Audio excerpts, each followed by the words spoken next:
Everyone, I just want to take a moment to talk about the situation in Nigeria. I put up a post maybe a couple weeks back and before the bombings or the strikes in Nigeria, and I was adamant at that point that if Nigeria allowed the United States to come in, that was going to come with a heavy price. I'm a huge advocate for Nigeria solving Nigeria's problems. I'm a huge advocate for African countries solving the problems of those countries in Africa. Because every time that a European power or a Western power from the United States has come in, it has ended not very well for those countries, whether it be on the African continent, whether it be in the Middle East. I think we forget history. If we look at Saddam Hussein and the whole Iraq situation, I'm a veteran. I actually served in the Gulf War, so I feel qualified to speak on this. Now, that situation with Saddam Hussein, many may not know this, but the United States actually funded Saddam Hussein. They actually financially backed him.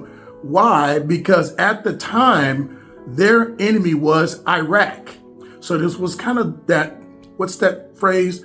An enemy of my enemy is my friend. And I understand it and I get it, but it's a very dangerous road or path to travel down. So they funded this man, gave him the money, billions of dollars, gave him plenty of weapons, the chemical weapons that he actually ended up turning on his own people, the Kurds to the north of Baghdad, and killed a lot of people. But that region came to be what it is today because of the United States. They then turned around when they were done with him, they took him out. And when they took Saddam Hussein out, that region became totally destabilized. The same thing happened in other regions. So I just don't want that for Nigeria. And I know a lot of my Nigerian brothers say, hey, well, you know what? You're not Nigerian. You're not from here. You don't understand. You don't get it. Trust me, I do get it. I understand the plight. I understand that people are just looking to survive from one day to the next. How is our security going to be impacted? What would you do if your family was kidnapped or was killed? I totally get that. Look, our ancestors were kidnapped and stolen from the continent of Africa, taken to a country that we had no idea anything about it, what we were going to do, didn't speak the language. Every disadvantage you can think of, it was mounted on our shoulders. But yet, and still, we overcame. And how did we overcome? We overcame because we realized that we were all we had. Now, there were those, when rebellions were led, there were those who sold us out. Some of our own people sold us out. And that still continues to happen to this day in every country you can think of. And I'm sure in your country right there in Nigeria, there's going to be people who are jumping up and down and they're happy that the United States has come in. They're actually embracing the ancestors of the very colonizers who put you in the situation that you're in today. Why do I say that? Because the United States has actually been the ones behind the scenes funding your president, funding your government, bribing them. They then also turn around and they're the ones who are paying for the different terrorist groups. They're funding them. How do you think they're getting those weapons? They don't manufacture them right there in Nigeria. They don't manufacture those weapons anywhere in Africa, to be exact. So how are they getting the money? How are they getting the funds to afford these things? How are they living? How are they eating? How are they going about their business? So the United States is funding a lot of this stuff. So it's not just them, it's the Western world as well.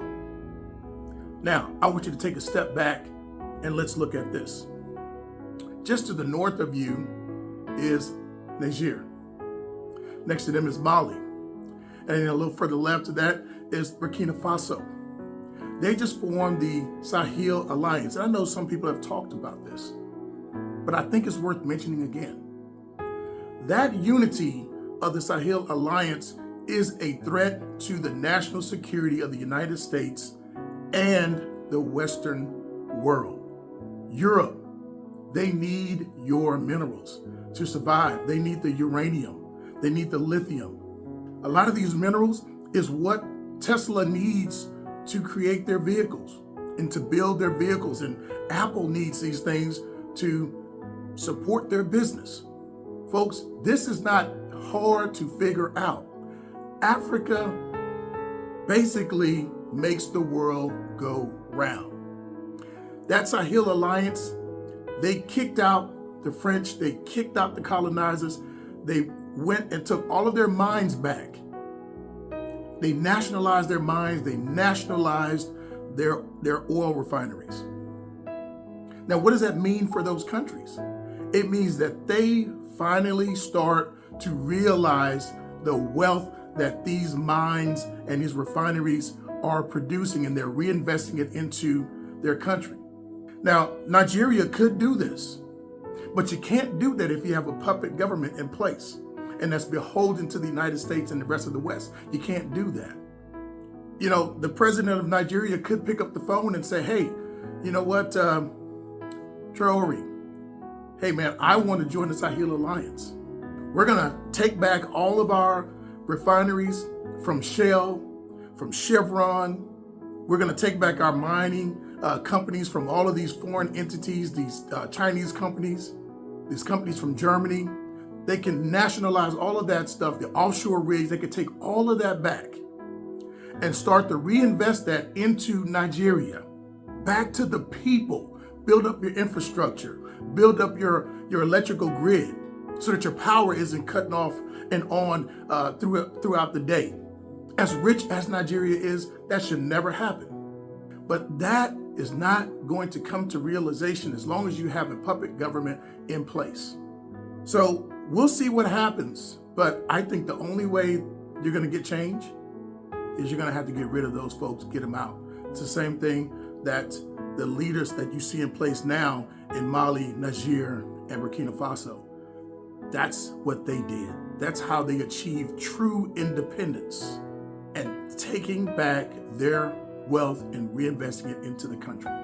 I'm praying for Nigeria, and I know not all of my brothers and sisters are going to believe me or going to agree with what I'm saying. And my brother, look, I'm not your enemy. All I'm saying is I want Nigeria to wake up. I want the sleeping giant to wake up. The world really, really depends on you. The world depends on the entire continent of Africa. It's time for the phoenix to rise from the ashes. All right, I'll be in constant prayer. I love you guys, man. Let me know your thoughts. You all take care, be blessed, and we'll see you on the next one.